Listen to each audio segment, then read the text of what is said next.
I'm Gregg Wallis, Senior Editor with Hotel Business Magazine, and I'm here today with Lindsey Chang, the Executive Vice President of Investments at McNeill Investment Group. Hi, Lindsey. Thanks for coming. Hi, thanks for having me. Great. So, obviously, going into 2023, there were a lot of opinions on what the year would look like in terms of investments and travel. What do you think it will look like? Yeah, I think we're at a really interesting time. The fundamentals for hotels are really good. ADRs are probably at the highest they've been in decades ever, maybe, right? And so occupancies are recovering. Everyone feels pretty good, operationally going into the year. Capital markets are tough. Interest rates are, obviously not at a historic high, but they've increased at historic, rates, or as quickly as we've probably ever seen them. And it's given people a bit of a shock, right? We're used to LIBOR or whatever the base rate is at the time. Now it's SOFR being, at 1%, and now it's 4%. And so that 300 basis points just basically cuts into your returns. And so I think people are being patient. We're not seeing as much transaction volume. And it's because people feel like their hotels are worth a lot of money, but the markets aren't being cooperative and being able to realize those prices. So I think in the investment world, we'll kind of see what's coming. But as McNeill has an operating platform, and we operate hotels day to day, and I think we feel really good about that business. Fantastic. And what does 2023 look like for McNeill? What is the company going to be focusing on? Yeah, I mean, with all that said, right, saying, with the investment world being kind of a bit more complicated than it has been historically. McNeill is going to still be active, but we may be active in areas that are a little bit different than what you would have historically seen us in. I think what our real strategy is going forward is trying to, hedge against some cyclicality and seasonality.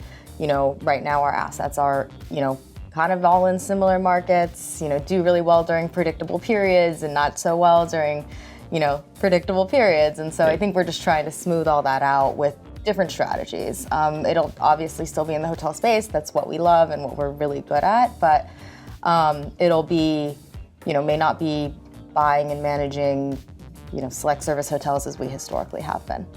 Really? Okay. Yeah. Excellent. Trying to change things up a bit. Very nice. Very nice. We'll definitely be watching that throughout the year.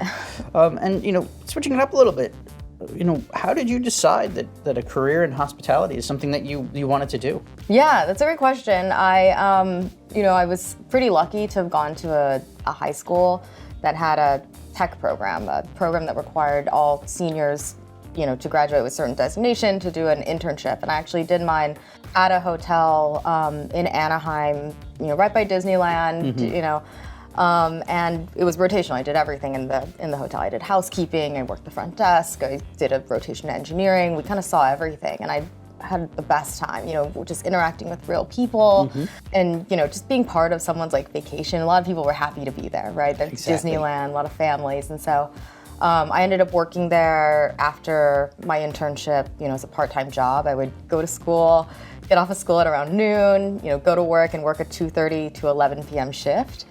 And kind of do my homework there, and that was kind of how I got introduced to the hotel industry. Great. It's been a really great experience. So from that, I was like, I want to make a career out of this. How do I do it? And found the hotel school. Was fortunate enough to get in, and then realized there's lots of places you can go in the hotel industry. You don't have to work at a hotel in order to be part of it, which was great because I liked finance, I liked math, growing up, and so the real estate side really kind of spoke to me, and fit really my skill set. Fantastic. And a lot of people have mentors, through their career to help them to guide them. Did you have a mentor in your career? Absolutely. I've had a lot of people, several people come to mind. When I was a student, I was set up with kind of like a more formal mentorship with a current person in the industry who was working. So Anna Chung, who was previously with Wells Fargo, I think she's since moved on, but she was a mentor to me and really was an advocate for me to get my first job at Wells Fargo.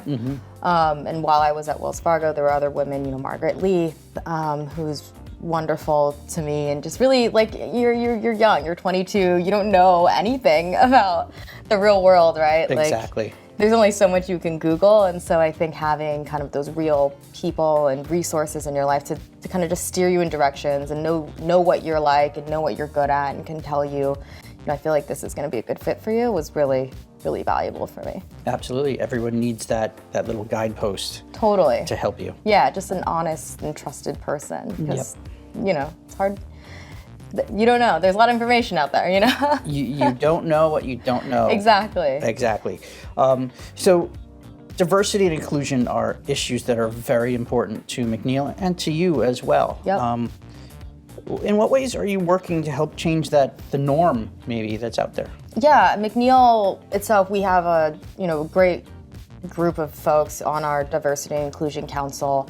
They have pretty regular town halls where we talk about issues that people face, regularly, whether it be in the workplace or just in regular life. Trying to understand these biases that we've grown up with, right? And just building perspectives and understanding perspectives from all walks of life. And so I think that's really important. I think especially because we're managers, right? Like, we have folks who work, from our CEO all the way down to, the person who works the front desk. Like, there's a broad range of folks in that spectrum. And I think, being able to connect to everybody who's a McNeill employee is really important to us. And having that council is kind of one of the ways we do it.